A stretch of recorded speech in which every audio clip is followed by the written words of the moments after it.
good to have you again, Mr. Dele Farotimi. Always a pleasure to be with you.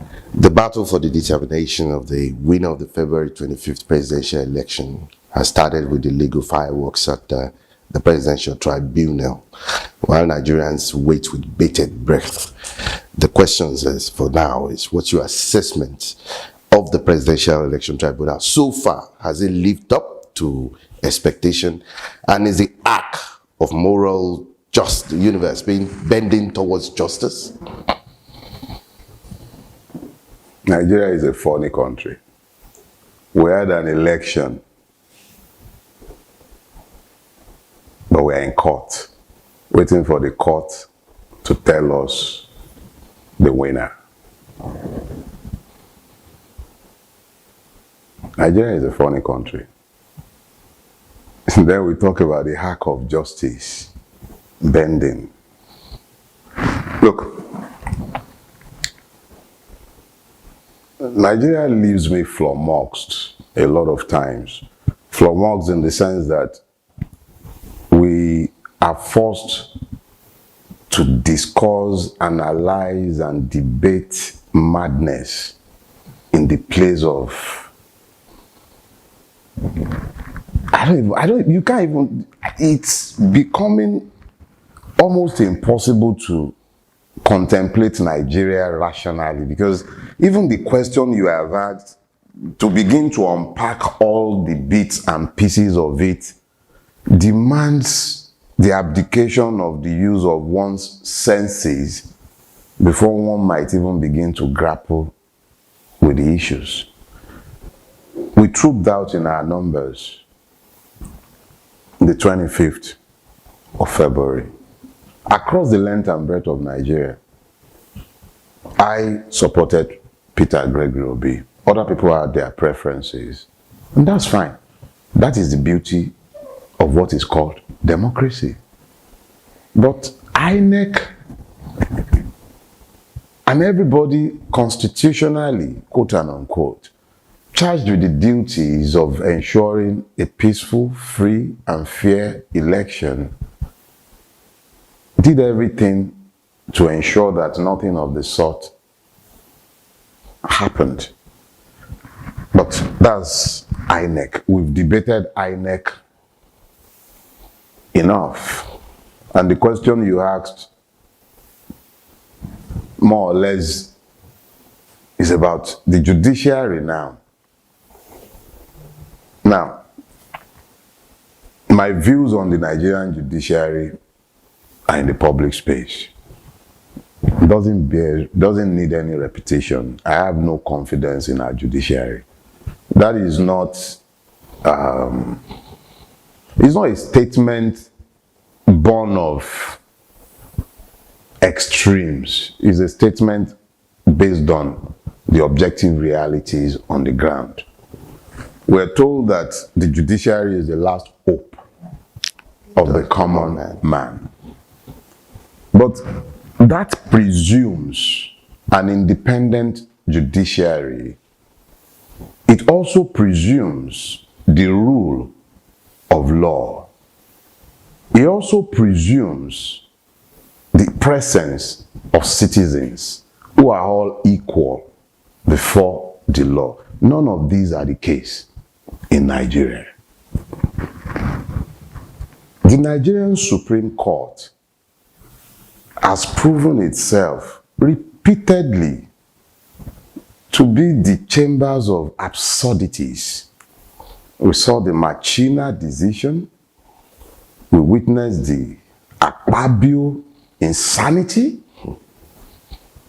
the hopelessness of Uzodinma in Imo State.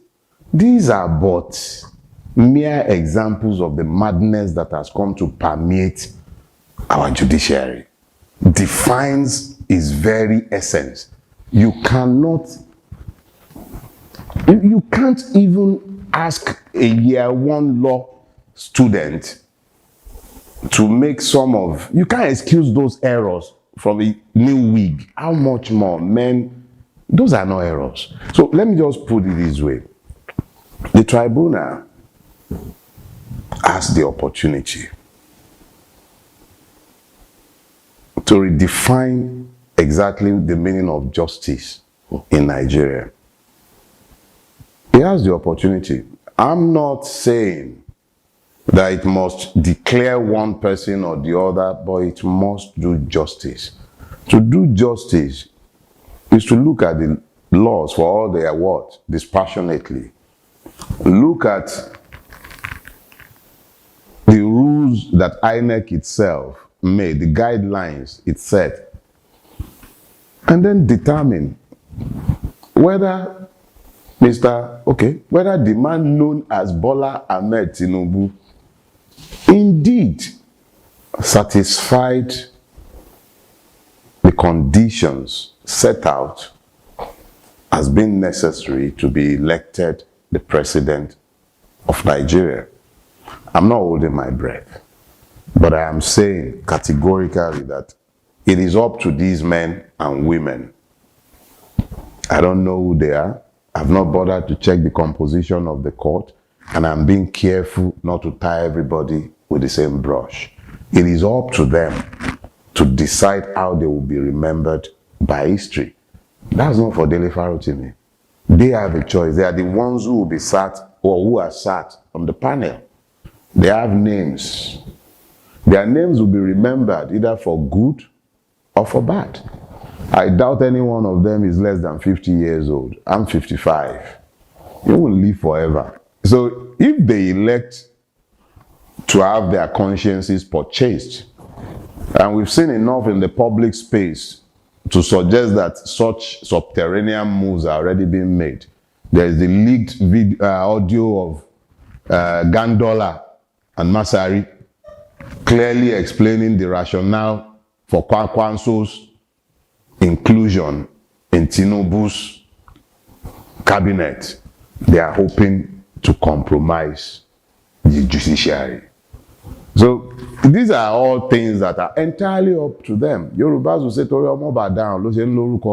it is so that you might be given the opportunity to decide who you are, that you are given a name. When you decide to commit a crime, it will be in your name. If you do good, it will be in your name. So it's entirely up to them. We quote Lord Dennis all the time in Nigerian law schools. And we quote him in the court. We quote Kayode Esho, we quote Okuta. We will remember their names, either for infamy or for finding the courage to save Nigeria. Is entirely up to them. As for confidence in them, I have none. It is up to them to prove whether they are deserving of trust and confidence. The Nigerian judiciary as a whole is no different from the whole of Nigeria, including myself. I'm not removing myself, but there is nothing about us that suggests that we have covered ourselves in glory and choose the right way.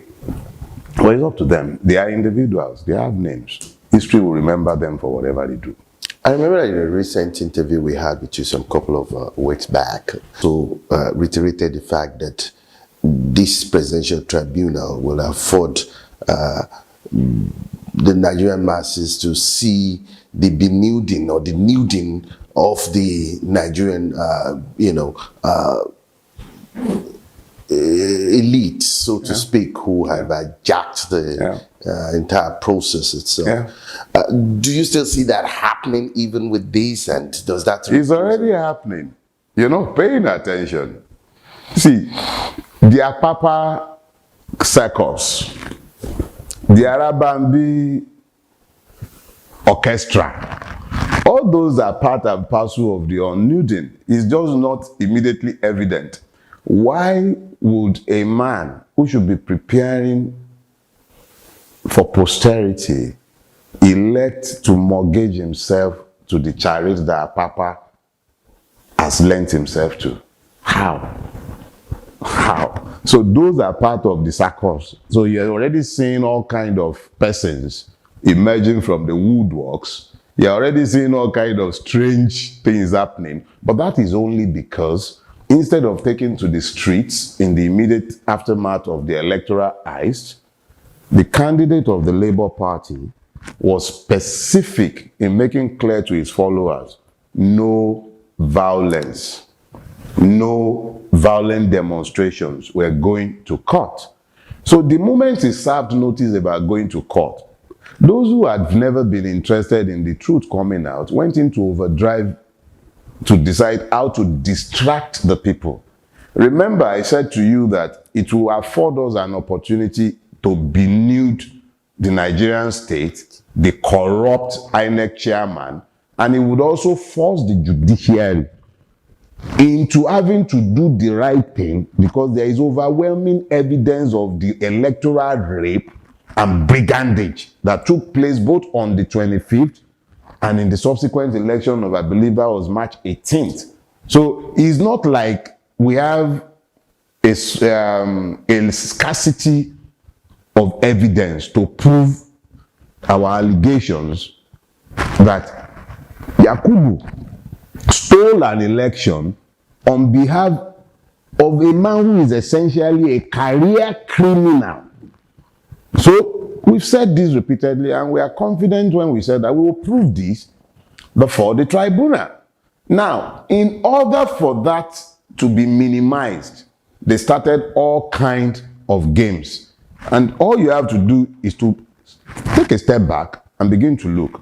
First, they had the madman on the plane who was claiming to be obedient. Distraction. Then they started with, oh, they want to create problems. One went all the way, Liar Mohammed went all the way to New York, to Washington, to go and be laying allegations of treason. All kinds of things were done to distract the people from focusing on the tribunal. Then you had the attempted factionalization of the Labour Party. I'm not a member of the Labour Party, and I've said so severally during, before, and after the election. But you could see very clearly that in their own reductio ad absurdum, they had come to assume that the totality of the mandate that was given on the 25th could be dissipated if you destroy the platform, which is the Labour Party, in their own thinking. What they fail to understand is that 9 out of every 10 persons who voted Peter Obi is not a member of the Labour Party. So they were attacking the Labour Party. That was because they were afraid of what the tribunal would do. Arabambi, Orchestra, Baba Pampa, and his own circus show. So you have all of that. But now, the substance of the case itself will be opened up. I will be shocked if the courts allow cameras in there. I'll be shocked, because it would not, in fact, I'll be shocked, frankly speaking, but let's wait and see what happens. But I know that as a fact, there are more than sufficient evidence to force the judiciary into deciding whether it is indeed the last hope of the common man and woman who voted on the 25th and indeed on the 18th of March, or whether it has become irredeemably complicit in the reign of impunity in Nigeria in the place of the rule of law. It is up to the Nigerian courts. And let me ask your view on the recent statement created to the United States Secretary of State. Blinken? Anthony Blinken. Oh. He had announced a visa ban on individuals who undermine Nigeria's democratic process during the 2023 election cycle. Meanwhile, we've also had a phone call being put through to the president-elect. You took a swipe during one of your recent speeches in the United States of the complicity of the U.S. Itself. What's with all these contradictions? Look, since my student days, when I hear Nigerians hoping that the US or Britain would reprimand our ruiners and get them to do the right thing and force them on the path of rectitude, I'd always laughed myself silly, because it shows a disconnect, a delusional disconnect, when Nigerians expect that either America or Britain or even China or anyone but us would save us. Is delusional in the extreme. Anthony Blinken works for the United States. He is their Secretary of State, another name for foreign minister. He represents the interest of the United States.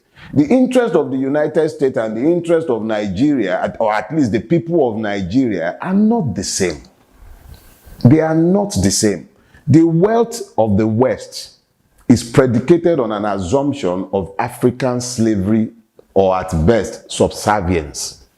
How is it that a continent as rich as ours is a basket case of poverty? It's not by accident, it's by design.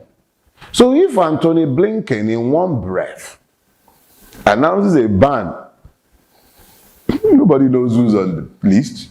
We just hear there is a ban.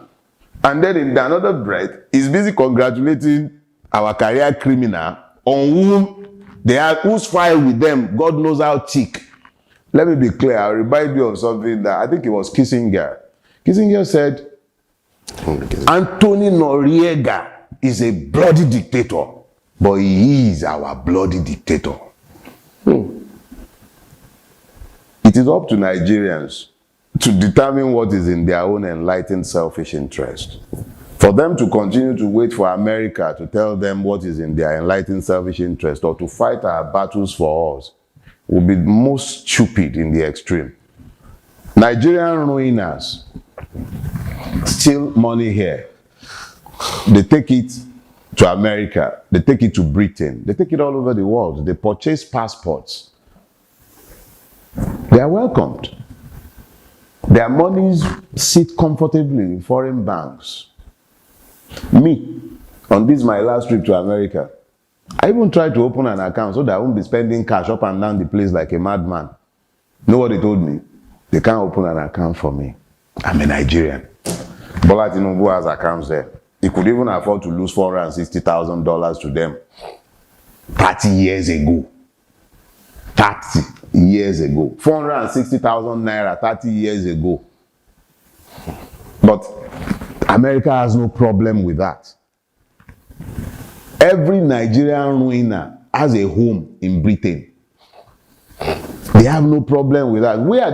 Let me just say this because it's not worthy of time. Fact of the matter is that we have to get to the point where we understand that it is Nigerians that will save Nigeria.